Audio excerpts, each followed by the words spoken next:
terve see seeria oli üpris tasavägine, siis viimase mängu, selle otsustava mängu võitis Tartu ülivõimsalt seisuga 88-59. Tartu kasuks 20 punkti visanud Karl-Johan Lips kuulutati kogu seeria parimaks mängijaks. Selline mäng, et üks mäng, millest sõltub, kas saad finaali või ei saa, ja see võita, et see on väga hea tunne. Minu meelest võitlust oli kõvasti ja me kõik teame, et kui asi läheb viimase mängu peale, siis on kes rohkem tahab ja kellel on natuke ka õnne rohkem.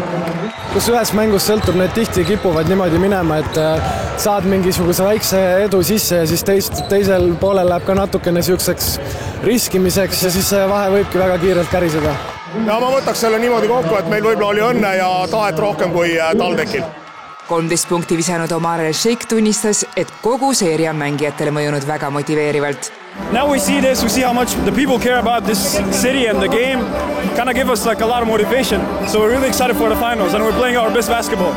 Kuid lisaks elamusi pakkunud korvpallivõistlusele on selle taga veel midagi palju suuremat.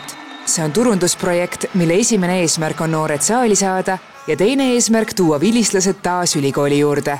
Inspiratsiooni saadi Ameerikast, kus spordivõistlused on väga suur osa ülikooli elust. See on aega võtnud 6 aastat, vahepeal oli COVID oli vahel, aga nüüd on teda käima läinud.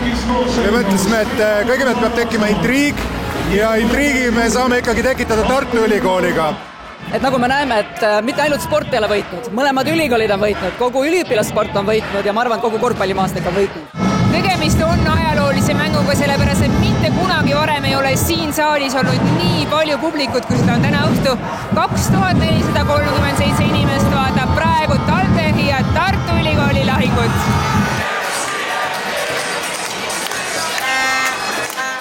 See on jah suur eeltööks, ise pead natuke oma energiat loovutama selle nimel, et teised saaks seda vastu sulle anda. Oi, nüüd tuli jälle hea laul.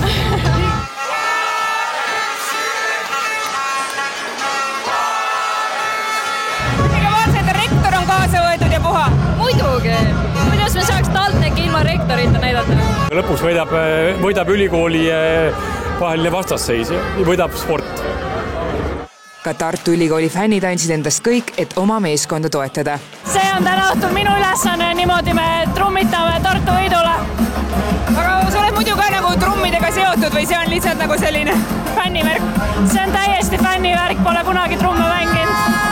Te näete kõiki neid inimesi siin, kes pidutsevad ja hoiavad seda meeskonna vaimu ülemal. Eks nüüd on loota, et meeskond teeb väljakul enda töö ära. Ja näib, et see mõjus, sest tuline lahing päädis võimsa võiduga. Mida oodata ka Kalev Cramo ja Tartu finaalist, mis algab 20. mail? Finaal ei ole puhas paranka see aasta Tallinna meeskonnale. Täpselt nii ongi. Et finaal ei ole puhas paranka? Ei ole. Ma arvan, me võidame, aga kui läheb ka halvem, siis ei ole see kindlasti puhas paranka see aasta. See tuleb päris finaalivääriline värk.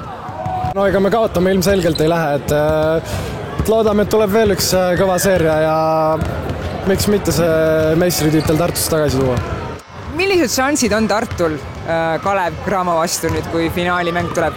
No olles ise Tallinnale, siis tahaks öelda, et no ei ole šansse. Aga korvpall on selline mäng, et kõiki võib juhtuda.